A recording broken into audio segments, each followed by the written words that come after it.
We are live, and Scott Stewart's already in the chat asking questions. Shocking. Replay viewer, thank you for being here, watching the replay and liking and subscribing and retweeting it. We wish you were here live. Join us next Sunday night. You can do that, or Monday night, excuse me. It's Monday, March 8th. This is the Players. We got a guest. We got a good pod. It's exciting. I'm really ready to go here. Let's do it. Let's just play this music.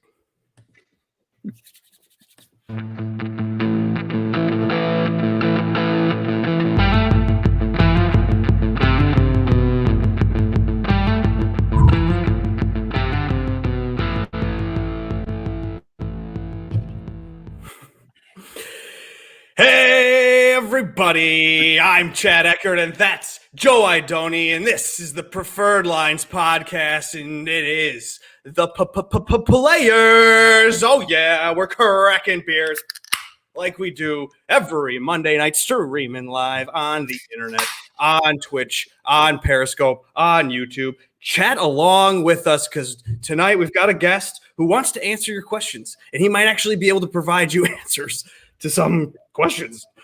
It's great. Will Haskett. We're going to get to you in a second, but before we do, we have to get to our friends at the Jock Market. We know you know them. Your podcast also presented in partnership with the men at the Jock Market. How's that going? How have you been playing on this? I don't know if you're able to. Are you able to? I'm not. I'm in Indiana, and so sadly, I've been just cashing free money in the free contest that gets smaller and smaller and smaller every week.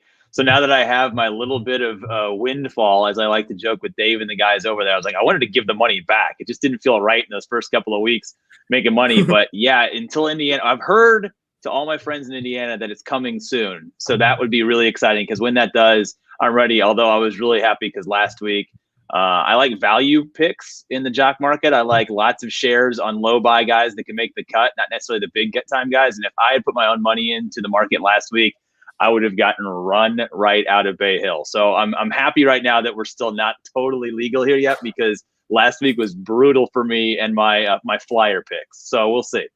Okay. Well, I didn't win the Jock Market last week. I still profited. Joe, did you do well on the market? Oh, I felt your pain. I got absolutely hammered. Had my worst week on there, culminated by Justin Rose, who just decided to walk off the course. So it was a bloodbath out there for me, but that's the kind of week it was. But the beauty of PGA Tour golf, new week, new course, let's roll. And Joe, we're going to give people money to play on the Jock Market. If you're chatting along live, we're going to have a little thing for you. You're going to chat with your favorite moment so far of the Preferred Lines podcast. It's almost been a full year of us doing this every Monday, and we've had some guests on. We've had some fun. You've probably seen us do some fun stuff. I wore a chicken suit when Joe won almost $150,000 or whatever it was. It was fun. We've had some fun. So you out there chat along with the comment of your favorite moments so far in the pod and your Jock name, and then halfway through the pod at the turn, when we kick Will off, we're going to pick somebody to win $20. And then at the end of the pod, we'll pick another person to win $20. So bring the heat with your favorite moment, and you will maybe get picked by Joe and I at the turn and at the end of the pod. Make sense? Love it. Big fans of the Jock Market over here. Will was actually one of the first guys that kind of introduced Rick into it. Our guy Dave let me know. I think Dave may be with us here tonight. So we're pumped about it. They're on a crazy, ridiculous trajectory right now, and it's just really cool to see, and we're happy to be along for the ride. But first, before we get into that and give away some money, we're going to talk to Will. So, Will, this is what we call our Front Nine segment. Essentially, what we do here is Chad and I will rapid-fire questions at you, sort of back and forth, all things, some strategy-related, some course history stuff, and then we'll dive right into the players. That sound cool with you? Yeah, cool with me. And you don't have to kick me off, guys. I'm in it for the long haul if you need me. I'm give the people what they want. Let's go. Okay, well, if you're here, chat along. I see a few people in here already. We need your questions, but we got questions. This is the interview process. It's a quick one. We're going back and forth, a little rapid fire. It's very well planned out, apparently. Producer Chad here I got the notes. Will, okay, you're a real guy that has a job with the PGA Tour. Also, more importantly, you are a new dad. So you fit, or not a new dad, but you're a dad. So you fit into the pod. We had a new dad on last week. That's where I got confused with Luke last week. Stepping on Legos. It's part of the game here on the Preferred Lines podcast. We both have boys, 4 years old. So we know how it goes. Yeah, and I'm actually in a really happy place right now because my 10-year-old has built a bunch of really crazy Lego sets, like the Millennium Falcon, Ewok Village, has gone through the whole Star Wars thing, and it started to take up so much shelf space around the house that I sort of wonder what's going on. And the other day he said, you know what, Dad? Eventually I'm going to have to break down some of these things, and it's cool because I need some of the cool pieces from that to build some of the new things that he's doing. So it's like a double win right now in this house because we're not worried about where we're going to put all the completed sets. We're going to be able to tear them apart, and he's flexing the imagination. So right now I'm in like kind of Lego Zen mode right now as a dad, and that is totally good with me right now because I mean, we've got a giant, my dad's a car guy. So grandpa's been getting all these giant Porsche Lego sets, 1,400, 1,800 piece sets. Cool. I don't have the shelf space for this crap. So finding a way to be able to get it into something else has been huge. So we're finally breaking ourselves from once you build it, you can't let your sister play with it kind of mode. And we're getting into, Lego Movie 2 where they collaborate and work together as siblings for all the people out there that are fully immersed in Lego culture. Got it. All I know is that stepping on a Lego is not a fun time. I did that and I had to limp for a few days, so that was not fun. All right, Joe, tell him what he's in for. So we kind of let him know. We're just gonna shoot, right? Okay, Chad, why don't you hit him off with the first question, and then I'll go right after you. All right. Well, we're not used to having real people on. Give us a little bit of a background. I mean, you've done Final Fours, you've done the Masters, you're on PGA Tour Radio almost each and every weekend. How'd you get there? Who are you? And tell us a little bit about your background. Yeah. Wow. How much time do you have for the pod? I knew I wanted to be a broadcaster when I was 13 years old. I said, I'm going to be a sports broadcaster. I was an athlete. Well, I say athlete, but I was playing a lot of sports. And I'm 6 feet tall, and I was 6 feet tall when I was 12, and I'm 6 feet tall now when I'm 40. So all of a sudden the athletic career was kind of like, whoo, and it was pick up a microphone and figure out what the next best way is to get and to stay into sports. And so it's, some people say, they admire the drive from an early age. I just say I'm a sucker who just picked one thing, and I've been too blind to think about anything else to do. So yeah, I've broadcast 14 different sports professionally. I went about it in a little bit different path. I stayed here in Indianapolis where I was born and raised and kind of worked a lot of odd jobs and moonlighted as a broadcaster. And then I would say sort of my big break was I was doing a lot of college sports for the NCAA. This idea of sports on the internet was a wild idea in the mid 2000s. And then all of a sudden, look at, here we are, and everything's on the internet. And so we were doing a ton of sports for that. I got recognized for some of the golf work because I did grow up playing golf. I was a junior golfer. I probably could have played in college. I was a club professional actually for a couple of years out of college just to pay the bills while I was moonlighting in the broadcasting side of things. So I've always been around the sport, and that led me into calling a lot of college golf. So I broadcast the NCAA championships before they were on Golf Channel for about 7 years. Both the men's and the women's Division I championships were on NCAA.com. And that got me noticed a little bit. Next thing I know, I'm doing featured group at the PGA Championship for Turner Sports. And I met a lot of people that were on PGA Tour Radio, and that's kind of what led me down this path. And so I always thought I was a sports guy, and I guess I'm either really bad at the other sports and good at golf, or it's just I've found a way to golf because of what's available out there, and that's where I am today. And so, yeah, this community that you guys are certainly a part of is great because no matter what the sport is that I'm doing, I called 2 basketball games today, #Champ Week on ESPN. So, I mean, I ripped the suit off right before, doing this thing after coming back from doing 2 games today on ESPN. And it was just, I used stats, I used analytics, I used everything to tell the story of the game. And there's no sport that does a better job of weaving in data and stats to understand not just predictive analysis, but even reactive analysis. From a play-by-play standpoint, I love all the data, I love all the stats, and that's kind of where I dipped my toe into the podcasting space. And I met all you fine folks who have been using this data, little did I know, to make a crap ton of money, which is pretty fun. We try, but it's funny that you said you kind of have a background in golf because it comes across very natural when you're calling golf, like not forced at all. And I can't say that sort of about everyone that we listen to, but you're right there for the most part when you're covering these groups with PGA Tour Radio, oftentimes right there in the heat of the action, inside the ropes, with these groups. Give us sort of, I guess, your favorite story from inside the ropes, whether it be like a player caddy combo or something that always comes to mind. Man, that's a great one. It's been weird for the last year because we haven't had fans. And typically to me, it's, all of the great interactions or the energy. And from a logistical standpoint, I'll be totally honest, the last year has been super easy. I mean, you drive to the course, there's no traffic, you get to where you need to go, you drive your cart up to the group you need to do, you get in, you get out, you go back, and you go back to your hotel room, eat some dinner, and rinse and repeat the next day. And so this week I'll be on site at the Players and we'll have fans again. And the last time I was at a tournament that really had legitimate fans was this tournament on Thursday a year ago. I mean, we're in that year vortex right now, right? We're remembering what happened, where we were, what was going on when it went down. And so it's been weird because now the interaction has been really from a distance, because the problem is when you're a broadcaster on radio, you have to talk while the guy's taking the club back and getting ready to hit. So I can't be on top of those guys when they're hitting. And I have we all have backed off guys before. It happened to me a couple of times in the last 4 or 5 months. Most of the dudes are pretty cool about it because most of them understand what we're there to do. A lot of times the caddy protecting a little bit more, they'll come up to you and be like, "Hey, Will, we heard you back there." And I'm like, "Oh shit, like, I'm sorry guys. Like, I had no idea that, I was within earshot." I had one guy kind of give me a hard time about it. And then 3 holes later, probably one of my favorite stories, I'm not going to name names, but one of the other players in the group came up to me on a tee box and he was just like, "Hey, Will, how's it going?" I was like, "Oh, it's pretty good, man, but I can't believe I backed so-and-so off back there on the green." And he looks and he goes, "Dude, don't worry. He hears everything and it drives us all crazy." So that was, that's one of the best when it's like, they kind of understand that we're all out there trying to do a job a little bit. But I mean, there's been so many great memories. I mean, I was at the Deer when Jordan Spieth won for the first time and I called his national championship. So I always sort of feel like I've been in lockstep in a lot of things that he's done. My first Masters on site was the Masters he won in 2015. But you know what? Every year it feels like has incredible stories.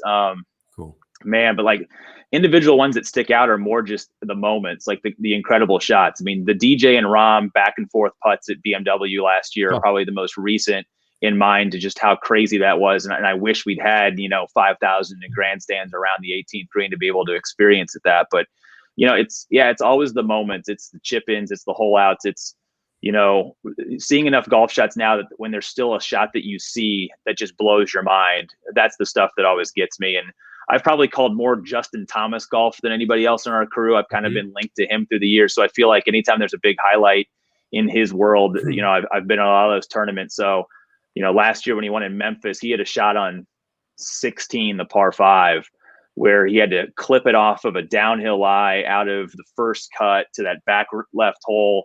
And he hit like this little 3 skipper that checked and stopped within 2 or 3 feet. And those are the shots where it's like, okay, I can understand a guy who hits, an 8-iron 190 yards. That doesn't surprise me or shock me anymore. It's those feel shots with perfect control of distance and stuff. That's the stuff that's just sick.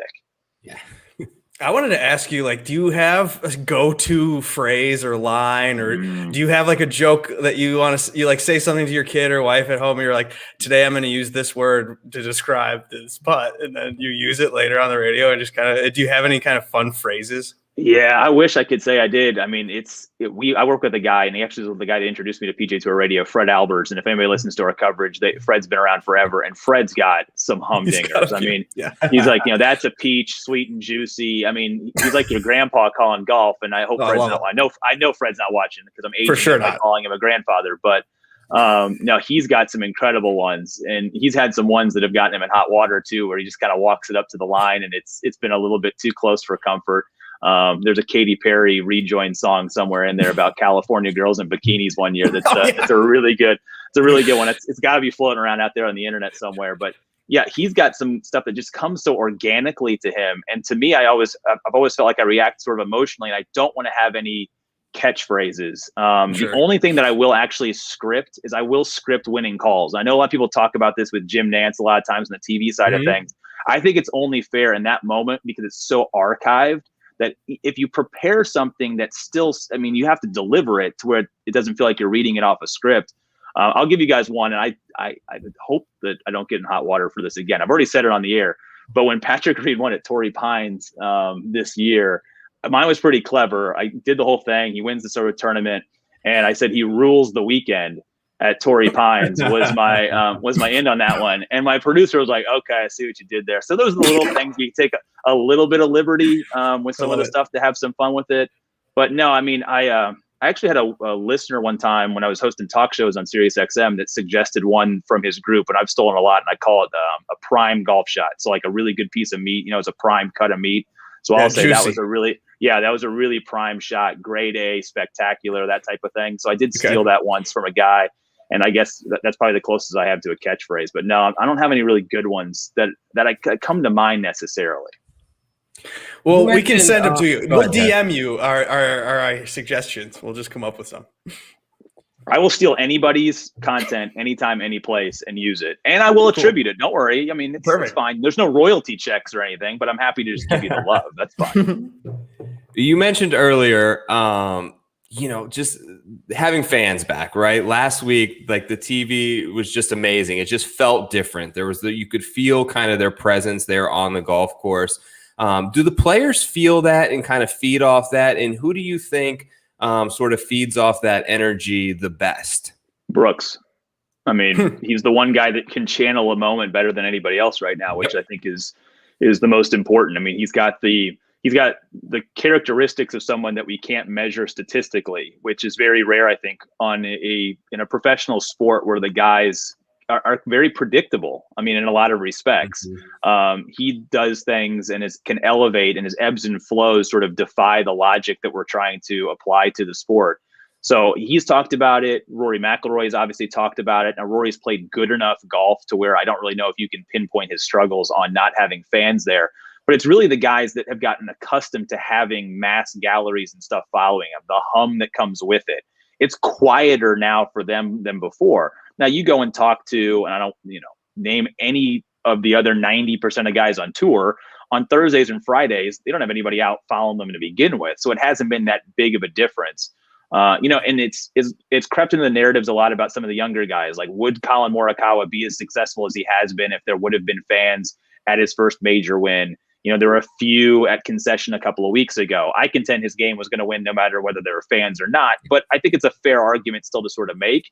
So it'll be interesting to see now because it's been so long. Like a lot of guys used it, I thought, as an excuse or a legitimate reason early. Well, eventually everybody adapted to the way that it was. So, how will it change in the next couple of weeks? I think it'll just make for better theater. It'll make for better reactions. It'll make for better calls. It'll make for better things all over the place, but I don't think it's going to completely change or do anything to the golf product. All right. Now, before we get yelled at by some dude on Twitter that we didn't get to the betting board right away, like, sorry, gosh, but do you bet? Are you a bettor? Mm-hmm. I am. I do bet. I did have a conversation last year when I really shifted my podcast to a weekly format. I've gone back to my traditional, because I just realized that there's so many good, smart people who are investing the time like you guys are in picks, that going into a weekly pick sort of market to me was just sort of driving me away from the conversations I was having on my podcast. And so when I went into it last year, I definitely brought it up with the powers that be. And look, it's kind of become full go everywhere. I mean, it'd be hard for the PGA Tour to have a real problem with anybody doing it in their private life when it's now so publicly available from a sponsorship sort of standpoint. Now, I will say this. I'm old school, I think, from a broadcasting standpoint. I'm not betting huge amounts. I'm betting to stay fresh in learning and trying to analyze and pick winners. But, my winner outright bets have never exceeded, I don't think I've ever placed more than $7 or $8 on a guy to win a golf tournament, hand to God, honestly, I mean, cool. Yeah, 5, 10, maybe $20 on matchups, which is kind of where I'm leaning these days. Okay. I'm having a lot more fun in the matchup market than I am in the outright in the top 5 and the top 10 markets. But yeah, I bet, but at the same point in time, like, this is a hard week to bet anyway. So I think since I'm going to be on the ground working the players, it'll probably be, maybe a DFS lineup here or there. But weeks where I'm not on the ground, I can get a little bit saltier with, some of my stuff I'm laying out there. But the weeks that I am working, the last thing I want to do is be calling a guy coming down the stretch that I need to lose, because the guy that's in the lead is going to win me, $600 if he wins the golf tournament. Like, I think that I'm professional enough that won't impact me. But the last thing I want to do is put myself into that position and realize, oh shit, I'm not capable of being professional in this moment. So yeah, that's where I kind of limit things right now. I love that. So you mentioned your podcast. You host the podcast called The Perfect Number. Is there, and Chad and I talk about this a lot, what's the perfect number for you in terms of like outright betting? What's the sweet spot? Are you top of the board? Are you middle of the board? Or do you like the long shots? What's that number for you, Will?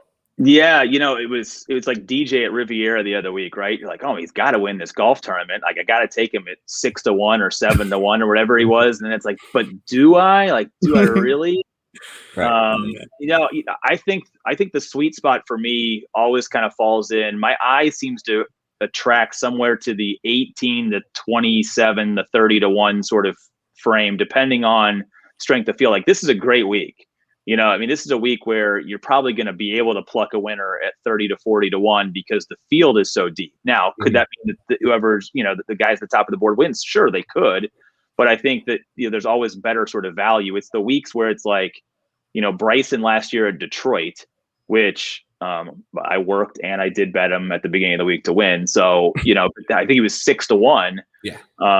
And that was actually, there's a story that I was in DraftKings, was doing the all the promo bets. Like, if you bet a certain amount on a guy to win, you got how many dollars per shot under par that he was going to be back as a free bet. So I think I did roll a $25 on him at 6.5-1 to win, and got that one. Plus he was like 27 under. And so that turned into like a $50 free bet. And this is a funny story, which I rolled into a 4.5-1 bet the following week at Workday, that it would go into a playoff, just like a random one. It's Memorial, it's Muirfield Village, the hard golf course. They always end up going to a playoff. And that was the week when JT had a 3-shot lead over Morikawa and gassed coming down the stretch. I went outside, was splashing around in the pool with my kids, had no idea what was going on, come back in and go, Morikawa won in a playoff. And I go, Morikawa won in a playoff. And then I rolled that bet forward, and that's pretty much been bankrolling my $1 to $2 bets for the last 10 months or whatever it's been. For the whole season, you're going to have that. Okay, if you're on YouTube or you're on Twitch or Twitter, you can chat along live, and we've already got a contest going that you can win $20 to Jock Market if you just share your favorite memory of the pod so far in our short existence and put your Jock Market name. We're going to choose a winner for that. So just tweet a little thing right there on the side. And hey, we have questions, Will. We got one from Scott Stewart. Okay, he says, how well, let me see if I can show this. How well does the PGA translate to radio compared to other sports? Yeah, that's a tough one. I love the format. I love radio. It's what I started doing. It's selfishly, I love it because it's the one sport where the play-by-play guy gets to be in control. Like, we're in charge because we have to be the ones that tell the story. When I'm doing a game on TV, I'm really trying to get out of the way, let the pictures tell the story, and let my analyst, if he or she is any good, sort of be the one that talks. On radio, you have to be the one that's telling everybody everything. I think golf has the potential to be one of the greatest sports on radio if we allow it to be both conversational and play-by-play.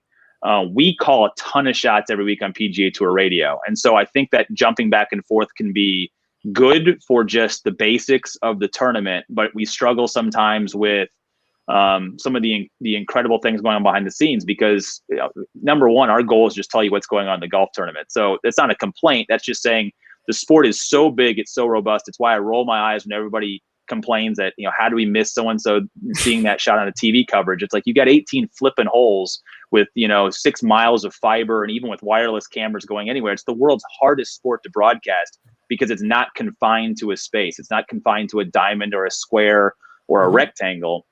And so I guess the roundabout way to say how does it compare to other sports is it's significantly more complicated, but I think it has the greatest potential because it's not one ball and one singular piece of action that's going. There's layers, there's complexity. We can peel away that onion and talk about the psychology of the moment, what's going on one side of the golf course, how the conditions are approaching, and we have to use our words to describe what that looks like and have that palette in front of us.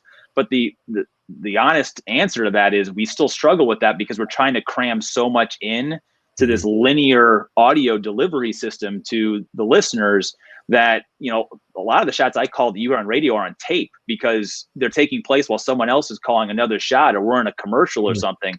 So I have to keep that pretty concise so we don't bog down the broadcast. So I'm not telling you the color of the grass and exactly where the wind is and the smell of hot dog coming from the vendor. So I'm not doing a perfect job painting that masterpiece with my words, But the potential is definitely there to make it as beautiful as you can make an audio program be, because golf has that many layers in live action. Okay. I like that answer a lot. Let's shift gears to TPC Sawgrass. What type of what's the ideal player asset fit for this type of golf course? Are we looking for guys who their strength is off the tee? Are we looking for approach players, ball strikers, putters? In your eyes, I guess, who's the ideal fit, or what type? Yeah. Veteran ball controller who's playing good golf right now. That's sort of my nutshell way of doing it. I did this research. I got to pull up the notes, guys. I came prepared with notes. Hold on. Nice. Because I did this last year. There's been, let's see, we didn't have a Players Champion last year. So in the month leading into the Players Championship, so the month leading up to when the Players is contested, the winner has missed one cut total since 2011 of the winners. One cut total missed in the month of play leading up to it. So 16 of 17 cuts made in the month. That's a calendar month, not a 4 tournament stretch or wherever it is sort of moving in. So you have to have guys who are sort of in contention. Then if you just look at the strokes gained, data through the years and stuff of guys who have been incredibly, like Sergio's got an incredible record here. Adam Scott has an incredible record here. Guys who are long enough off the tee, but also like Sergio's an incredible driver of the golf ball because he can work it both ways. And this golf course demands that you can work the ball both ways and keep it accurate. So it's, why has DJ taken a while to sort of learn this golf course a little bit? Well, because DJ moves the ball one way off the tee, and it doesn't necessarily benefit you to bomb it a whole lot. So when Rory figured out the golf course, Rory is, stupid long, but he's also the best driver of the golf ball arguably ever. So Rory knows what he can do with the golf ball off the tee. So when I say it's not just ball strikers, it's ball control sort of guys. It's why, Fred Funk can be successful here at the same time that Rory McIlroy could be, because both of them are controlling it. I'm loyal to the PGA Tour. I hold no bones about that one. If this was run by any organization other than the PGA Tour, we talk about how perfect of a golf course this is to decide a champion each and every year. Like, it is the perfect test to determine who is playing the best golf that week in one of the best fields. So you have to control your ball. You have to be playing pretty well. And shout out to Ben Coley, who I think had the tweet this weekend that I quote tweeted, because he went back and saw how many years guys typically play. You don't see a lot of rookie winners here. It's 6-7 times you've gone around this track to be able to get it done. So that's why I say veteran in terms of it. Now, does that mean that Colin Morikawa isn't going to win this week? No, like Colin Morikawa is a stud. Like, he can win every week. And it's actually probably a really good golf course for him because he doesn't have to overpower it. But that's where I kind of look at. So, who fits that mold of guys that have been around here 4 or 5 times playing really good golf that you really trust to hit a golf shot, both off the tee and with the second shot every time they tee up, they step over it. Okay, so then Bryson, he just won. He's kind of a veteran. Is he going to be able to bomb it around this place? You just mentioned that he might not be able to, but come on, we want to see him hit it over some water and entertain us. Yeah, but it's like, where do you bomb it? I remember standing behind him last year when he was in the practice round, and he's up on 2, trying to rope one down there and hit a draw, which is a great hole for him to be able to bomb it on, right? Yes. But one, he can carry the bunker down the right-hand side and leave a little bit of a wedge there. So you see those advantages. But then you go play 3, the par 3, 4, you run out of space down there. There's really no real estate. It doesn't necessarily benefit him more than anybody else. You just have to find that fairway. And you've got a lot of holes there where it's really about just putting it in a position to be able to attack.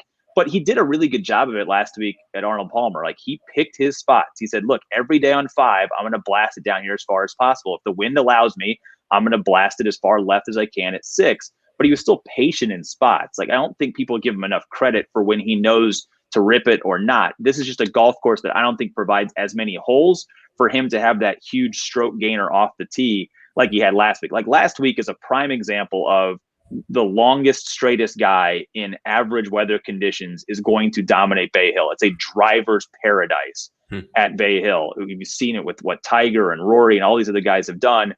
Bryson was on that short list for a reason last week. I don't know. And I think there's a hangover effect this week too for Bryson. So you have the unique position kind of inside the ropes, and anyone who's ever been that close to the action at an NBA game, right on the football sidelines, it's different, right? You can kind of feel the intensity of just being that close to what's happening in front of you. Who's like on tour would you say is the most intense, prepared, focused guy out there, through 18 holes through a round? Wow. I mean, there are a lot of guys that really put the blinders on, and we, probably have no idea that you're there or anybody else is sort of there. Jordan Spieth has a real intensity to him, a game face standpoint. It's incredible to me because Jordan, I don't think, sees the broadcasters or sees the other people that are there, but still has that moment where he looks up and will acknowledge the fan who said, "Hey, good shot," or whatever it is. And then if you see him when he's not doing that, like he is boom, like right there, back to Michael, like what's going on? Like his brain is working at a very active sort of rate to sort of stay engaged. So he always comes to mind as somebody that's in the game. Is he aware, Will, that because he talks so much, right? And we hear everything he says. He's got comments about every shot. He's talking to Michael, and these hot mics are catching everything, and it's great for the viewer. Is he aware that everything he's saying is being heard, or is he just so much in the moment he's kind of tunes that out and just does his thing? I'd like to say he doesn't give a shit, but I don't know if that's necessarily for sure. But I say this all the time with Bryson. I mean, Bryson has to be contemplating and calculating because he has to have somewhere for that energy to go. That brain energy and that thought energy has to go somewhere. Jordan has fidgety energy. It has to go somewhere. So he processes it through what he's saying. And what makes both of them so fascinating to me, and I guess a little bit polarizing to fans, is that they're very different from what the model is of a traditional great golfer. Like most really successful golfers are very monotone. They are able to, they always have the blinders on. They shoot 62 and you talk to them afterwards and there's no excitement. Like if Jordan Spieth shoots 62 or Bryson shoots 62, the smile on their face, they're talking to you, they're looking at you like, yeah, Will, that was a great, you're right. Like I hit a really good shot here. I did a really good shot here. And then it's, like Kyle Stanley shoots 63 and Kyle Stanley's the nicest guy on the planet, but he's like, yeah, I'm stuck to the game plan, hit my fairways, hit my iron shots. And that's just who his personality just doesn't ebb and flow. And we really only see some guys ebb or flow, and it's when they're in contention, right? It's on Sunday. It's the first time when all of a sudden they're thinking about something other than just the process, to steal an overused term in the industry, that then you kind of see emotion creep into it. Whereas guys who I think have learned to battle all of their emotions or have to get that stuff out, like AKA a Jordan, AKA a Bryson, they're pretty good in the cauldron. Like when they put themselves in contention, they find ways to get it done. I mean, Bryson's closing number, I know that Mark Brody hasn't invented the clutch stat yet, but some other people are trying to. His strokes gain when he's leading or around the lead on Sunday is really stinking good. And for some guy that overthinks it too much, he's doing what he needs to do to be prepared. So then are we going to bet on Jordan Spieth at the Players? Because he is coming in hot. I'm liking what I'm seeing about Jordan Spieth's performances. I'm in. I like him this week. Are you going to go in on him? Jordan Spieth, win the Players? Let's go. This is where we say, how do we think about course history, right? Because outside of the duel with Martin Keimer, it has been rough at Sawgrass. But hasn't it been rough in his normal life too? It's not just here. It was sort of everywhere. Well, I mean, his first Players was in 2014 and he almost won the thing. And then he had his super year in 2015, and I don't have it in front of me, but it wasn't like his one missed cut. It was like his one bad tournament in one of the greatest seasons in modern PGA Tour history. So he doesn't have the great success there. And the thing that it's been great. It's been awesome. It's great for the sport. There's a foul ball waiting to happen. And the foul ball at Sawgrass, I think, is even more penal than the foul ball at Arnold Palmer. I know that there's a lot of water at Bay Hill, but there's places to miss. Like you can stand up on 3 and almost hit it out of bounds right and still be dry. There are holes where you can't go right or left at Sawgrass without bringing, a double into play or a really gnarly sort of second shot that's coming up. So I feel it's getting tighter, but now he's priced in the winner's bracket. Like it was fun to take a flyer on Jordan at 60 or 70 to 1. You guys probably have the odds in front of you. Like there are guys around him right now that's no, that guy's got a better chance at winning the Players Championship than Jordan Spieth does. Yeah. Well, one guy I wanted like 28 to 1 or something like that. Yeah. Yeah, and so who's is Hideki in there or somebody else? I mean, he's right around. Hovland is at 28. You got Jordan at 30. You got Danny Berger at 33 and Hatton at 35. You could even go to Casey or Reed at 40.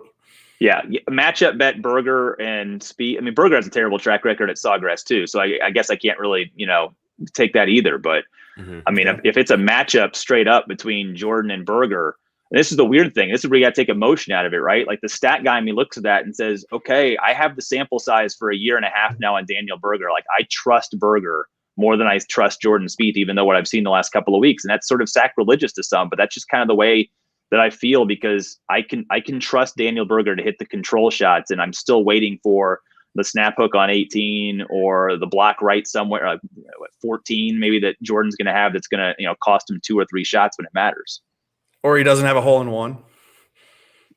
Yeah, it doesn't chip in out of a bunker. I mean, that's the incredible thing. I mean, that round on Saturday, a hole out from the bunker and a hole in one. I mean, that's 2 lucky add-on shots. You ask a guy who holes out from the fairway and you give it to him in strokes gain terms, the guy's gonna be like, look, just subtract 1 off it. The fact that the ball goes in is luck, and that extra 1 because it went in, shouldn't be factored into what the sort of total is. I mean, let the players talk about this too, when you break it down to them. So that's it's been a wild ride, but I would expect him to be relevant for a period of time this week. Okay. I don't know if that's the front 9 on Thursday or the back 9 on Saturday. I don't know which time it'll be.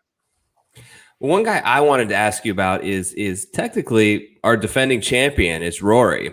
So I think a lot has been made of his, quote unquote struggles. And there's not many guys that could get labeled that off back-to-back top 10s.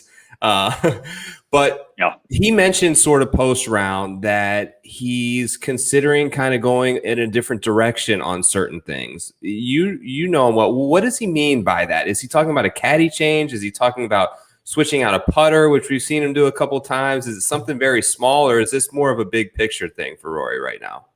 I don't know. I mean, the one thing I've always wondered, and I've become more of a psychological geek over the last year than even the stat stuff. I'm fascinated by the headspace, is that Rory has been so open and honest about striving for balance in his life and being a father and being, open and honest with, his life away from golf and separating those and finding happiness. And as someone who's kind of gone through the similar sort of late, call it a midlife crisis stage of my life of understanding what's important and values and, suppressing your ego as your kids get older and the testosterone starts to seep out of your body and the belt gets a little bit tighter. I love everything that Rory has said to us because he's so human. But I've always wondered if that little bit of sacrifice for his own mental well-being silenced whatever sort of killer was in him on Sundays. And he's not, and here's the thing, it's not in his nature. Like, he is not a Tiger Woods force when it comes to, he will do anything at all costs to slay you on Sunday. That's what Brooks Koepka is. That's what Patrick Reed is. Those guys have a rare sort of trait and a rare gene. That doesn't make anybody right or wrong in this. That's just how they are wired in this. So I do wonder when he says that, he can't change who he is, but does he approach it from a mindset? Does he talk to people there? Because look, I don't think the putting's changed. What he and Brad Faxon are doing, I think, is really working. I think the one thing that I would love to see, I don't know if he reads greens that great. And I don't know if having Harry on the bag, if you put him with a guy who's a known green reader, like what that would do, for him in the putting. He burns a ton of edges and he looks at it like, I think I hit a really good putt there and that missed. So now I'm that's where my mind keeps going, is that's the one thing. If he made just a couple more 12, 15 footers or didn't miss that occasional 6 or 7 footer, and maybe he's asking himself, what am I doing that's not getting this sort of done right now? So I'm not reading anything into that. I just think that his ball striking is always elite. His results are fine. The 2 things that I think hold him back are, one really good hot putting week, and whatever that is that needs to get him over the hump to be, an absolute killer on Sundays. And I don't really know if he, from a mental health standpoint, would want to try and do something differently for Sundays, because he's in a perfect place. He's in a great, happy spot in his life, and I would never ask somebody to change that. But I would be really curious if, he did something about green reading, because I just feel like that has to be it. Because the stroke looks good. The work that he's put in with Fax looks really, really good. So what's next? Is it just that you're missing your line by an inch or 2? Okay. A veteran You can win it here. You've mentioned that maybe that's probably what's going to happen. But then does that mean we can't click on Zalatoris this week on DraftKings, or is a guy like that never going to win here? This is how bad it is. Like, I'm a PGA Tour Radio guy, and how's he in the field? Like, how did he qualify? Like, how's the non-member like qualify? Because he has enough non-member points if he was a member. So I guess that's how it is, because he's high enough in non-member points to be able to get that invite. And there's some special. It's crazy to me. Will.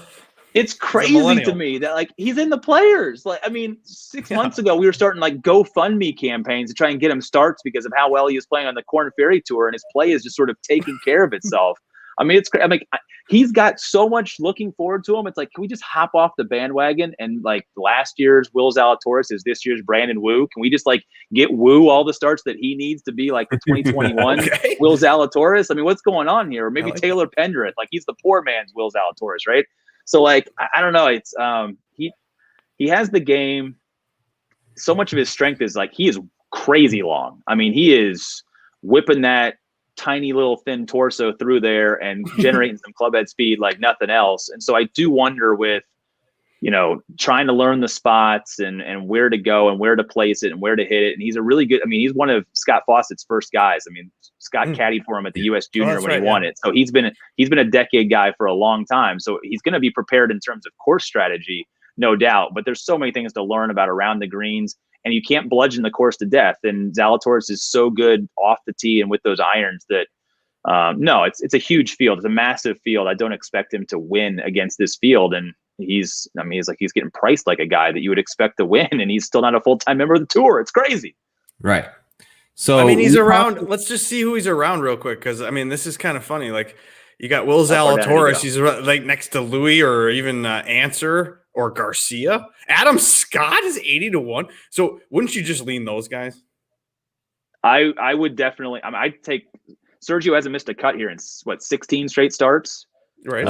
Adam Scott's a winner, and I think is like a top 10 machine the last couple of years. Yeah, I would trust veterans around this golf course. The weather looks perfect, by the way.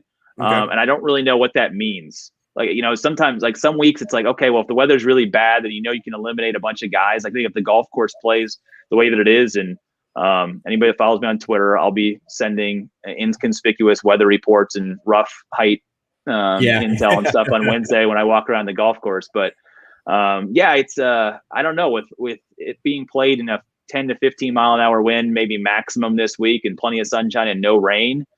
I like the guys who know their way around that property, because there's nothing that's really going to get in their way of doing what they know needs to get done to be successful on that golf course. I mean, Sergio's an enigma. The putting's bad enough, but dude's going to crush a ton of fairways. You know that. And he's going to hit a whole bunch of really good iron shots, and he knows what it takes around there. So, but that's the conservative better in me, is that I will always look at those numbers and say, okay, I know what Sergio and Adam Scott can get me on this golf course. I would trust them more than Will Zalatoris, and I could be wrong, but I'm not going to be mad about the pick, because I don't think this is a field where you really take a flyer. Okay. Well, speaking of flyers, we talked a little bit about the top. We talked about the middle. Chad and I like to bet long shots, Will. Yeah, you got to. It's fun, right? We throw a couple bucks on it. It's $1 and they kind of get in there in contention a little bit. Look, we have a little bit of history here of long shots. We obviously have Siwoo, who was like 250-1. Furyk last year was a huge number and almost chased down Rory on Sunday. I'm sorry, I guess technically 2 years ago. Yeah. Anyone triple digits, fancy any sort of sleepers? Let's go with recent form guys, right? Because of the giant side of the field, Corey Connors is my guy. I'm a ride and die Corey Connors guy. He showed enough with the putter last week, and the greens are going to be better this week than they are, because that Bermuda at Bay Hill can get a little bit bumpy. So I know Corey's got to be down there a little bit. I really like, and I know that he violates my playing really well because he missed the cut last week, but prior to that, I got to imagine we got value on Billy Ho this week. So again, a guy with a lot of experience, underrated in terms of how he moves it off the tee, but good grit. I like the fight. I like kind of where he is. It sort of seems like, and this is where I go to storyline type stuff. I don't think Billy Horschel is going to win a major. You know what I'm saying? Like, I think there's just a lot of traffic in front of him to be able to do it. And Billy is again, he fits in that Rory category. Honest, open, amazing person, somebody that's very, very easy to root for. I love everything in the world that is Billy Horschel, a guy who took, sort of family tragedy and they turned it into an opportunity to help others and be public, whereas so many in his position would have probably gone insular with it and done nothing about it. So I appreciate everything that Billy Horschel is. He's one of the most honest guys out there. It sort of just feels fitting that the players would be the tournament that would sort of define his career, right? Like I just don't see him winning a US Open. He's not big enough to win a Masters because the Masters kind of eliminated 90% of that field when you break down who can win it. So you're sort of running out of majors that would make sense there. It just seems tailor-made that there'd be a players in Billy Horschel's arsenal. So I don't know if that's totally a long shot. Richie Rowensky. Let's throw out a long shot name. I think he's at least one. I think he's a positive strokes gain guy here in a couple of trips. I think Richie's 2 for 2 on cuts with I think like a plus 1.5 strokes gain total on the field here, and he played well last week. So there you go. He's 300 to 1. Will you could get $1 on there that. You go. For sure. Let's go. That's a first long round leader. Shot. Let's make it happen. I like the Wawrinski thought. I love the Billy Ho thought. Like this is I'm a pro Billy Ho guy, so I'm all for that. That'd be great. I'll put a little dollar on that 80 to 1. But Will, we need to know before we kick you out of here, who on a Monday evening prior to, you can change your opinion publicly, but on this show right now here and today, who is your preferred play for the players? I'm only going to say this to jab at my buddy Rob Bolton, who writes for PGA Tour.com, because he put his power rankings out. And there was a guy that I was thinking about this week picking, and he didn't even crack Rob's top 20. And I had to read it 6 times to be able to figure it out. Patrick Cantlay. Yeah, let's go. I love that. Already in. First pull of the day for me, he was. Yes, seriously. I got a 25 to 1. Now, he hit a couple of foul balls when he was in contention at Pebble. And, it was like the food poisoning or whatever it was that cost him at concession, which I thought was going to be a pretty good golf course for him. Yeah, all of that sort of stuff. So, that's one of those where we know that he's a load management guy too. He just can't play that many golf tournaments. So I actually kind of appreciate the fact that he didn't get beat up at concession and then has 2 weeks off to prepare for it. It would seem like this is a good golf course because of the way that he controls his golf ball. There's just been 1 or 2 sort of blips here in 2021, but he's still just racking, top 5, top 10 sort of performances. So it, to me, is one of those golf courses where he can't be overpowered by a DJ or Koepka's not in the field, but some of those guys that I think eliminate Patrick Cantlay some weeks, it makes sense that this would be a golf course that he would thrive on. So I've seen some love for him, but then I've seen some people that have completely ignored him. So since Rob have completely ignored him, then I'm just going to go, you know what? Patrick Cantlay wins the Players. Love it. With Xander in second. Of course. Yes, Mr. Second. And then top 5 Tony. Clearly somewhere. Top 5 Tony. Yeah, somewhere.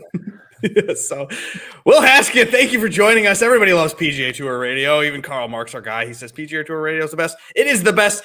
I even listen to it while I'm watching. I just mute those people and listen to Will. That's what you should do.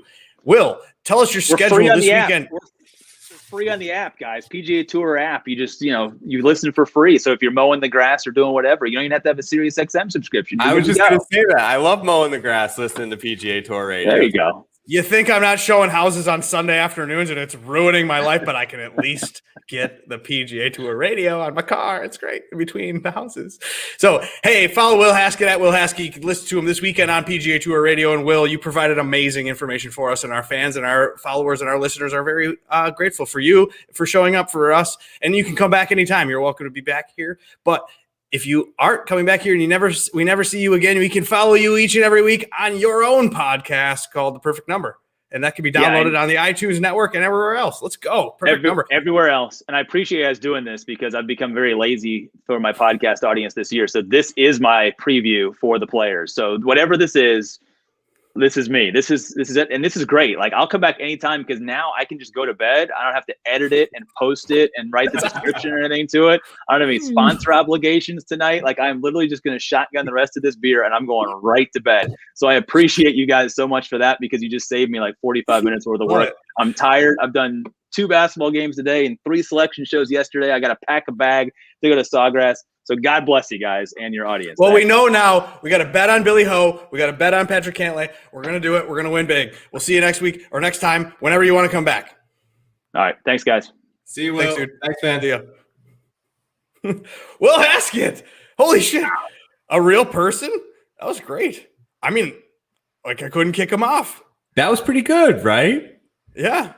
The guy's a legend. This is what this dude says.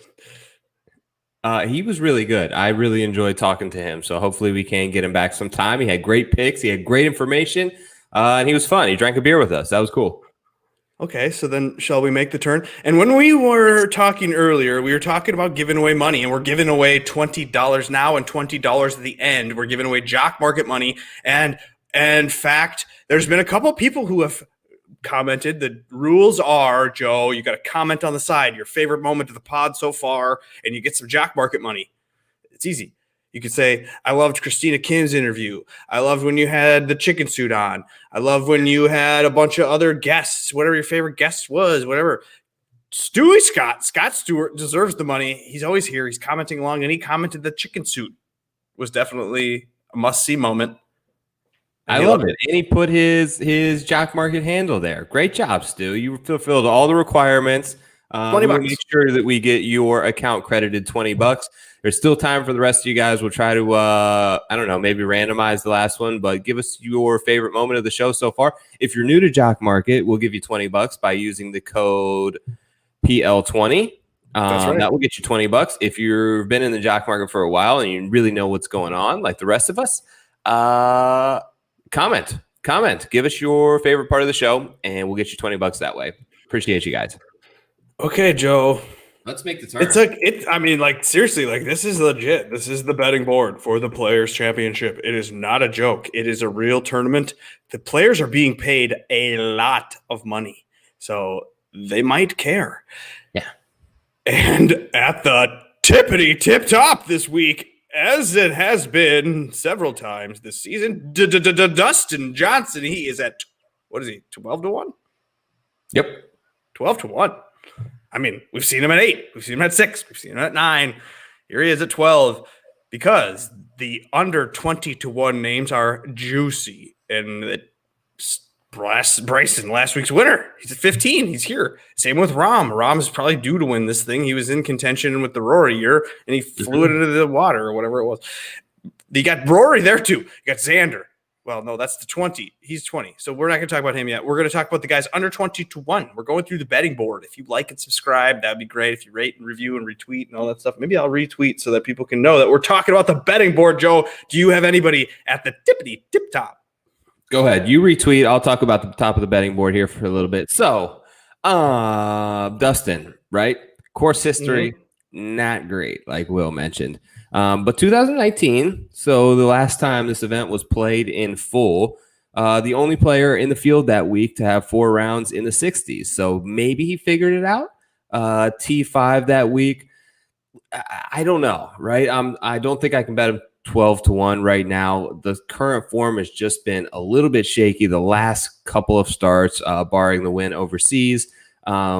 Look, he lost at concession, was it? Yeah, we didn't talk about it enough, but he lost 10 strokes putting over there, which is insane. So Bermuda is not on purpose, though. He was just like, I don't care anymore. It's just I don't think he likes Bermuda grass, which is weird because he lives here, but he just doesn't putt well on there. If you look at his splits, Rory, I think he's getting an unfair knock for playing poorly. He kind of set himself up for it with those comments, but like we talked about earlier with Will, anyone back-to-back top 10s, great form, obviously. And then you have, essentially Rahm, who I'm not going to bet this week, but I see very good reasons for betting. I skipped them all and started in the 20s with Patrick Cantlay. Like Will said, first pull of the day for me was 22 to 1, got him there. I feel like he's going to be a community bet. You could kind of say he's a Pete Dye specialist. He's played really well on Pete Dye tracks sort of throughout his career. Obviously, the last time he played a Pete Dye course was at the Amex PGA West, and he set the course record last time he set foot on the course. Opening around 66 here last year. He's had some success in Florida. Obviously, that round, he kind of burst back onto the scenes at the Valspar a couple of years ago when he had this sort of duel with Adam Hadwin. So good track record, lives here, like Patrick Cantlay, love the form. Everything seems to line up in terms of the suitability for this type of course. Love it because I was listening to our guys, Jeff and Pat Mayo, his betting podcast he does every Monday. And they asked Tim Andercust, who he hates the most. And he was like, Patrick Cantlay. So I was like, yes. It's always good when Cust hates the guy you like. Not cursed, yeah. Yeah, it's brilliant. So that's who I prefer. JT here, Chad, because we always talk about the elite drift. We're finally getting, he went from 12 to 14 to 16 to 18 to 20 to 1 now. Is it time or is something wrong? It goes back to what our guest Will just said about Justin Thomas. You can apply what he said kind of about Spieth and people that you got to be careful off the tee, more or less. JT off the tee is not confident, and he is hitting it different ways. And if you're not gonna have very many bailout situations here, so there's why I'm hesitant on him. Now it is the players, and he does ratchet himself up for these big events so that you could take that 20 and you could be happy about that it's not a 12. But in a situation like this, with the water and all that stuff, I didn't do it. I didn't go to the top of the board. I don't want to do that. I did the Cantlay. I did what you did because I think he's more of a plotter in a way. He's got the irons dialed in. And if you really wanted to go with anybody at the top of the board, well, how could you go away from Rahm, dude? He's the one. If you were going to name names at the top of the board, did you bet Rahm? Needs a big event. I didn't bet him. I didn't bet anybody at the top of the board. I started with Cantlay, and I might put the house on Cantlay. I haven't decided. Dude, I got Cantlay at 25 though. Very nice. Somewhere, someday. Somehow. So I got that at 25, and I'm seeing him at 20. So I might not be able to put enough money to make it the house bet. So there's that. But at the same time, I love that. I'm not going to really go with Morikawa. I also think you do need to have a couple rounds here. You have to have an experience here before you can really make it a thing. So I'm not on that. I kind of want to do Finau in a weird way. But I don't know if I like that seems stupid too. I just will just enjoy it if he wins, and it'll be a great story. But I really think that he's the one that if you like erase the names and you just look at the form and you look at his results coming in, that Finau number at 22 or 25, whatever you can find it, that's what I like. So I know this is a betting show, but I just think there are if you like Finau and you want to have some money on him and you want to root for him this week, get some Jock Market shares of him. Play him on draft. There you go. Don't take an outright bet on him. It just doesn't pay off, although it could be fun. But that would be my recommendation to anyone out there who likes the prospects of Finau this week. Just take him in DraftKings. Take him on Jock Market. No need to bet him 25 to 1 to win here with all these names. Cool. Well, we'll just do what we did this last week, Joe. And what I do a lot of times is on Sunday morning, I just wake up and I just hammer some guy. Yeah. Who was the guy? If Tony's in contention, I'll just hammer him on Sunday morning. I did that with Bryson this week. Did you? Good. Yeah, you hate that. That's a bad strategy. Don't do that. Maybe it's a very flawed strategy, but if it's working, it's working. Just don't let it catch up to you. Westwood almost ruined me so badly. It was hilarious. I know, but whatever. It was a plus 250 at one point. I was like, oh. But I like a couple of guys in the 30s. Let's do that. The 30s. You got Spieth here, and I wanted to bet on Spieth, but Will Haskett, he's kind of talked some reason into me, and maybe that's a bad idea, but he's at 30. You got Berger, too, Florida guy, straight vibing down here, and he won recently. He's 33, got Hatton at 35. So who did you like? So I bet two guys in this range. The first is Tyrrell Hatton. Look, he was like, 5-6 over last week to start his week. Battled back, could have easily just missed the cut and gone home and got here early. Like to see him sort of battle back. Lost 5 strokes putting on Thursday. He was an awesome putter. Won't happen again.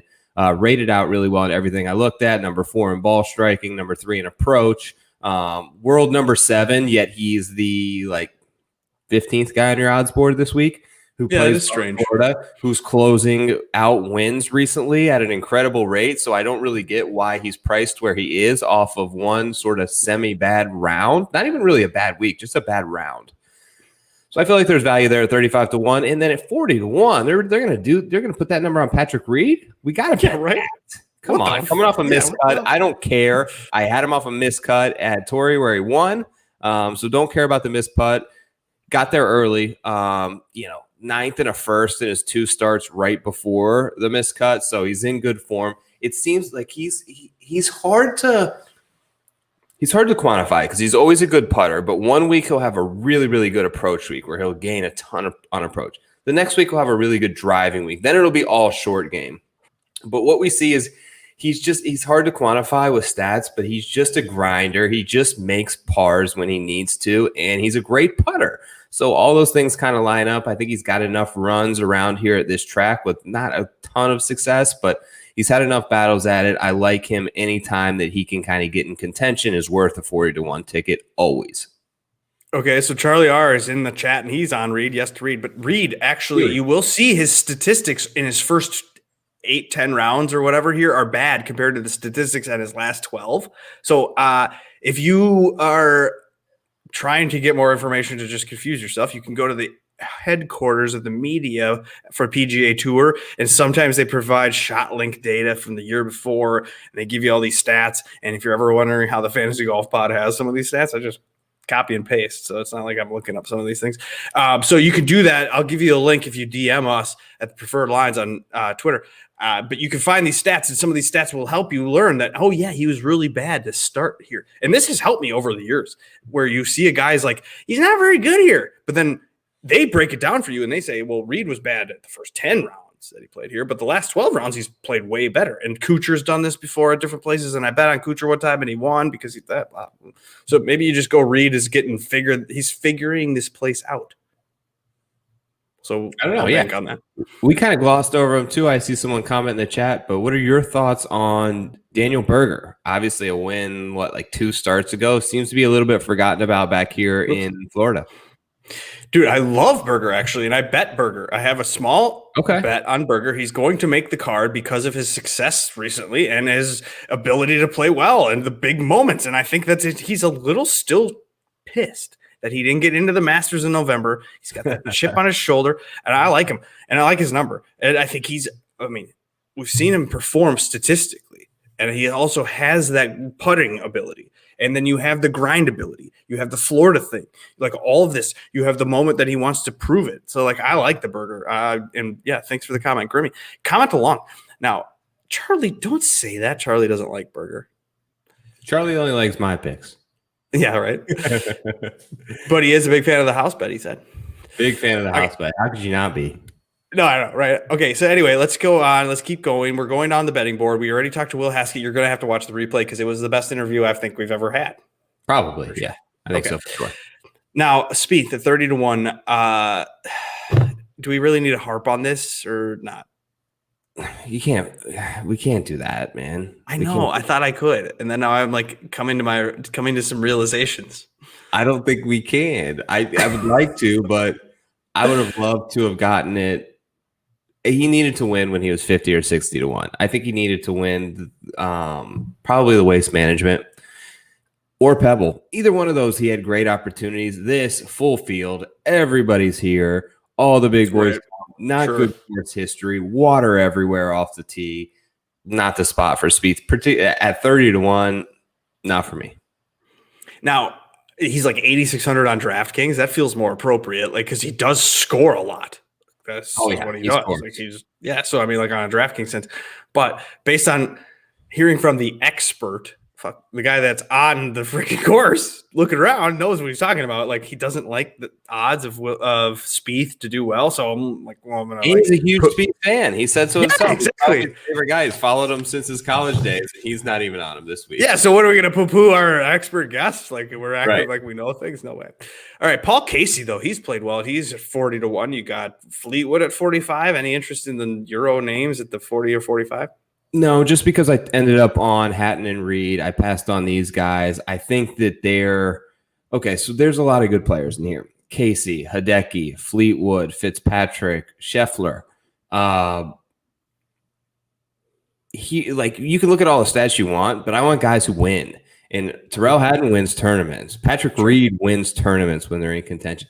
These guys may play better consistently on a week-to-week basis, but we're not in this to top 10, not at these numbers on the odds boards. Right. So they gotta come through and they gotta win. So I went with those two instead. I know that Fleetwood's going to be a popular pick off of a good closing round. Everyone wants to root for Tommy. Fitzpatrick's in good form. Cam Smith is up there in good form. Sung Jae loves himself some Florida golf, but yeah, let's talk about Sung Jae. Okay. I do like Sung Jae. I like to bet Sung Jae, but it is going to be tough to bet on him bouncing back from his specific iron play, which has cost him 2.9 strokes, 2.3 strokes, and 3.2 strokes in his last 3 events. His iron play is letting him down. He did. I guess he missed the cut his first time out here, which most people do. The thing that about Sung Jae is that he has the ability to get hot, but when you're coming in with these numbers, he's not feeling it or whatever. So I'm not as confident in a outright bet as I would be in a top 10, maybe. Yeah. It's just like because I bet him a lot this year. It's just stagnant rounds that he just can't seem to get anything going, and you'll shot tracker it, and it'll be like Sung Jae, 293 to the middle of the fairway. Okay, this is going to be a birdie op. No, somehow he ends up with a bogey. He's got a par 5, and he's got 220 yards in for his second shot. Somehow he ends up with a bogey. So it's not all there, but that said, it's golf, and we know these things. All it takes is 1 week for it to click, and you shoot a 64, and you're in contention, and then it's just keep the foot on the pedal and hold on tight. Neiman kind of jumped out at me right away as somebody that I could consider because, I feel like he could get a win like this. It's kind of like the Billy Ho thing where you're like, oh yeah, Neiman's so good, but not ready to win a major yet necessarily, but he could win this. So at 66, it kind of made me think. But would you ever do that, or would you go to Louis Oosthuizen? So I'm not going to bet Neiman this week. Definitely drew my eye at that number. I might do Neiman actually. Okay. I haven't done it yet, but the number immediately stuck out to me. Louis, I think, is interesting. So Louis is a very similar situation to what I mentioned earlier with some of those guys, and I don't think that he's a great outright play here. Top 5, top 10. He may be a good play at this number. I think he's going to be a very sneaky play in DraftKings just because he came in last week as very popular in very high form. Now all of a sudden the price gets cut because he withdrew. Could be a very sneaky play in Jock Market as well. So that's Louis, right? I'm not concerned about it. Like some guys withdraw the morning of a tournament and you see them on the tee sheet the next week and you're like, shit, is something wrong here? That's just not the case with this guy. I expect him to get back out there. I expect him to play well, and I expect him to strike the hell out of the ball like he always does. I heard Mayo and Feinberg speak of Answer. Abraham Answer's at 80-1, and our guy Tony's asking about him. Do you have any interest in Answer? No, I haven't seen much of a spark from Answer since sort of for a little while here. So no, I'm not on Answer. There's some other names down there in that range that I bet and I'm interested in. Okay, let's hear them because we're getting long here. I mean, it's over an hour, but nobody cares. It's the players. It's fun. Now, the long shots you could choose. I mean, we talked about Billy Ho with Will. Sergio's got skill and game and makes cuts here, but can he win at this age? And then Adam Scott's up here. You got Zalatoris, you got Harris English, or Kevin Na. Who did you choose? Who did you click? So passed on Corey Connors, although I thought about it. Didn't pass on Sergio. Love Serge this week. Course history, check. I think he makes a really good top 10, top 20 play this week. Like Will said, fantastic driver of the ball. So he sets himself in play. He just loses a shitload of strokes putting all the time. But if you look throughout his career at the Players' Championship, he has some really good putting performances. Plus 3.6 the last time he played, plus 3.7. That may, like the year before, that may not sound like a lot, but at concession, he lost 8 strokes putting. And that's a normal event for him is -3 to 4. So he's such a good approach player and such a good driver. I think he can keep it in play enough where if he can just remain around field average in putting, he's going to find himself in the top 20. The other guy, actually 2 other guys that I took, 125-1, Siwoo Kim. Don't mind the miscut. Siwoo has his spots. We know this. All the corollary courses set up really well.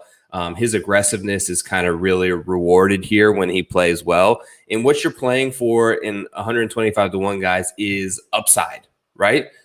We know the upside with Siwoo. We know it can crash and burn and miss the cut, but he's 125 to 1 for that reason. The upside is the potential to win. We've seen it. And the other guy, I'm back on my guy, Cameron Davis. Finally got the miscut that I was kind of looking for when I wasn't on him. So he's 140 to 1. Yeah, I was like, where is he? He's like, yeah, okay. So they got him there at 150. I took him at 140. Love the aggressiveness. He has the length to really take advantage and turn some of the holes that some guys are looking for par. He may be looking for birdie on. Really good approach and off the tee. Just get in there, get your reps, good miscut, get in there a little bit early. And he's been great in DraftKings. Like over the last, I think, 6 to 8 tournaments, 5th in DraftKings points overall. So I think he makes a great play there. Okay. I'm going to tail EPAC Golf, our friend Eric Patterson. He works for The Score, and we've had him on the pod before. He's a great guy, and he likes Harris English at 110 to 1. Oh, and I kind of don't blame him. What? I hate Harris English. Why, dude? It's Florida course, and he had the letdown, and I think he's ramping back up. And you'll catch him at 110, like a winner. When he won, it was 30 or whatever it was. And Joe, we talk about this all the time. We talk about the fact that you can just use these 110 to 1 guys to hedge on a Sunday morning. I had a Corey Connors bet, of course I did, and I used it in a way. That was partially why I was heavy on Bryson on Sunday morning, because I already had 110 to 1 on for $2.50 on Corey Connors. So then I was like, well, I got that guy over there, I don't really trust this Westwood guy, and whatever. I'll just chuck a bunch of money on Bryson at the last minute at 2 plus 200 and make a bunch of money back and move on to the next week. And you could do that with the Harry English 110 to 1, I think. Mm-hmm. Okay. What about Fowler though? Can Fowler find the magic at 150? No, he's so lost. I don't know if Ricky could make a Corn Ferry cut right now. It's awful. It's been that bad. He should. There's not a number they could put on him that I'd bet. Now I thought, and I knew that Justin Rose was going to withdraw and not care about that stupid tournament last week. I knew it, and then he did well. Dude, he was doing great, and I was like, okay, I'm eating my words. But then all of a sudden, he became and showed himself as the fraud that he is. But he's here at 125 to 1. I'm kind of interested in that. Yeah. I'm not. He pissed me off. I think he's like, and I don't really normally blacklist people, but he's going to be he's in timeout for a while. Yeah, he's the worst, isn't he? Yeah, that was shitty, man. That was shitty to do to Spieth. Like, finish your round. There's so many, I know guys, it's like so many guys out there would kill for a chance to make, 40 grand for a 10th place finish. Like, but it's true. If you're injured, don't play, and you're Justin Rose. If you're there, suck it up, dude. It's fucking it's MasterCard related. You know that. He shot that commercial. He was done with that on Tuesday afternoon. Embarrassed. I think he was embarrassed, and then he was pouting that Spieth was luck sacking into a couple things, and I don't know. I wasn't watching it, so I wasn't seeing it live. I just saw the reaction kind of on Twitter. So I guess I should have probably watched the whole thing transpire instead of just seeing the after clips, but. As a person who bet Rose, as a person who had him on DraftKings, as a person who had him in Jock Market, pissed me off. Yeah, he's a jerk. But as a person who has seen this before from Justin Rose, I will tell you, you have to have amnesia for the Louis and the Rose withdrawal. You have to pretend it didn't happen. You have to drop yourself down from an alien spaceship and you have to see 125 to 1. You have to be like, wasn't this guy... you have to, because he will show up. He'll just do this Jason Day style and win the tournament, and we're all going to be like, what the fuck? Why? This guy's such a dick, So it's fair, because I said that if I didn't bet him, I'd probably be on it, because I said that about the number. I said that about the number last week. It's 66 to 1, which is essentially half. I said you just have to blindly. I don't bet Justin Rose, but you just have to blindly take it, plug your nose, and put a couple bucks down. Exactly. I mean, I'm not gonna lie. I'd probably still bet it if it was 66 or 75 or 80 or anything less. I don't even care, because I think this is fine. This is what he does. He tried to get there early in practice with his coach. It was like, this is something that these dudes do. I swear, it's crazy. But I do like Adam Scott if you're going to go a long shot or whatever. He's 80-1 and he's won it here. And I think he's played well. He's had 30s and 40s in front of his name. So Adam Scott, he's whatever, decent. Yeah. All right. So then the pod's gone long, but we are happy that you're sticking around. We got 28 people in here. Everybody right now, chat on the side over here and just tell us, hey, I like your pod, or here's my Jock Market name. Hit words. Yeah. Or type words, hit send, and then we'll choose you to win $20. Yep. Right now. You haven't tried it out yet? Use the promo code below, and we will give you a free $20 to get started. Basically, fantasy golf meets stock market. So you pick your portfolio of players. What's cool about it and what's different is that when the event starts, this thing just kicks off, right? So you can trade, you can add shares, you can sell shares as it goes on. If you want to ditch and get out on a player, you can get back in on a player. You can bid for a guy that you missed out on the IPO phase. I do a show with Rick on Wednesdays. We're going to do a big show there too. We're going to give away some more Jock Market bucks. We're going to have a really cool guest on this week. I hear he's been all over the leaderboards. Cool. Jock Market. So we'll find out. Surprise. Yeah, that'll be good. It'll be good. Joe, you know what? No one's really chatting along, but there are some questions still. There's somebody asking who am I going to put the house on. You'll have to wait and see. That'll be noon on Idone Real Chi. That's my Twitter page, and I'll see. I straight up, not joking you, I was going to put it on Jordan Spieth. I really was until Will Haskett. Oh, no. I mean, Will knows like more than I know. And if Will is on a Cantlay, yeah, I'm on Cantlay for sure. Yeah, maybe that's a person to consider very closely. There's no Jock Market in Canada, or our guy Jesse would be on it. It's coming very soon. He's here for the beers. Cheers to that. Yeah, Jesse, it's on the way. Like everything is in. It's just like they're trying, man. It's just got to get approved by all these people and signed off on before it's official. But it's like any freaking week now. It's coming. Okay, we have one guy saying F Rosie. Drifters United. This guy, he's sucking up. That's what we want. It's the guy who wins. Corey, you're getting $20 because you sucked up. You said, nice job, guys. Looking forward to the show every week. And boom, here we go. And he's looking forward to your show, Corey. With Rick Runga. So Corey and Stu, before we get out of here, shoot me a DM with your Jock Market handle, and I will make sure to get the $20 deposited and credited in your account for tomorrow that you can use in this week's IPO. Check me out on the Power Hour. Chad will be our guest this week. Spoil the beans, but yeah. If my wife allows me to have 3 nights or 4, I mean, like, how many nights? I'm going live all the time, dude. It's crazy. Great pod, says Tony. I love you, Tony. Thank you for showing up. Carl is a good man. Carl Marks on Twitter. He is loving the production improvements because if you're watching on YouTube, what up, you can see I'm just doing things, making it seem like I know what I'm doing. Everyone's having fun. Who lives in Jacksonville? Asked Charlie.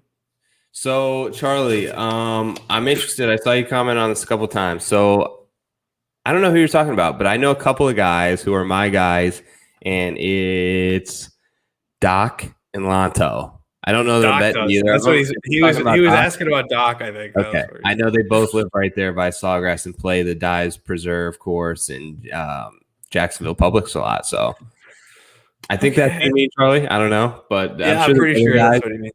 It's a popular. Hey, we got a dude in the Twitch chatting along. He likes JT this week. Rudy's in the chat from Twitch. Hell yeah! I didn't even know that we were on Twitch. Barely. Yeah, we're on Twitch, dude. We're everywhere. We're worldwide. Who do you think's the chalk of the week on DraftKings? Chalk of the week on DraftKings. I haven't even looked at pricing yet. You tell me. Well, JT is under 10K, so that's a tempting price. Yeah, I think you're going to need more of a balanced build. So the Bryson right under that, even at $9,700. So like I think the 99.97. I think there's going to be some chalk at the 9K range. Yep, Doc lives in Jacksonville. You guys, that's enough. You get 6 of 6 through, right? 154 players, 65-man cut. Going to be a small percentage of 6 of 6 this week. Yeah. So like our friend Will said, don't have a stupid crazy flyer this week. Like let's get real and have your last guy in needs to be a real guy in. veterans, old dogs. He was a solid guest. If you've joined after the Will Haskett interview, you need to go back and listen and watch that. And that's a guy you need to follow on Twitter at Will Haskett and listen to him this weekend. Joe, should we get out of here? We're done. The Players. It's time. Conclusion. Thanks, guys. Good luck this week. Peace. Okay, hold on. Let me add this to the stream. Is it working? We should have asked a trivia question. Who is on the guitar here? Me or is it Cat?